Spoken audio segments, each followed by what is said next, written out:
Channel. అన్ని సీజన్ను ఒక లెక్క, బిగ్ బాస్ సీజన్ 8 ఒక లెక్క అన్నట్టుగా కొనసాగుతుంది. ఇక అసలు విషయానికి వస్తే బిగ్ బాస్ 8లో మొదటి వారం నామినేషన్స్ లోకి 6 వచ్చిన సంగతి తెలిసిందే. ఇక ఈ వినాయక చవితి సందర్భంగా ఈ రోజు ఎలిమినేషన్ ఉండదని అంతా భావించారు. కానీ అనూహ్యంగా బిగ్ బాస్ హౌస్ నుండి ఒక కంటెస్టెంట్ ఎలిమినేట్ అయ్యి బయటకు వచ్చేసారు.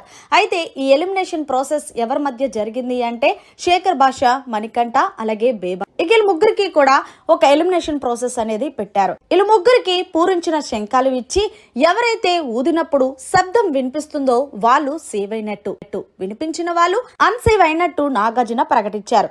ఇలాగా బేబక్క తరుణం వస్తే బేబక్క శంఖం వినిపించలేదు, అలాగే మణికంఠది కూడా వినిపించలేదు. కానీ శేఖర్ భాష ఊదినప్పుడు సౌండ్ వినిపించింది.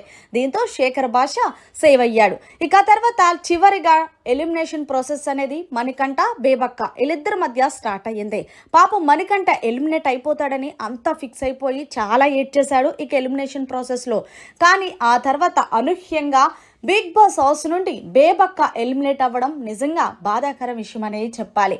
మరిన్ని లేటెస్ట్ లైవ్ అప్డేట్స్ కోసం చూస్తూనే ఉండండి మన ఛానల్.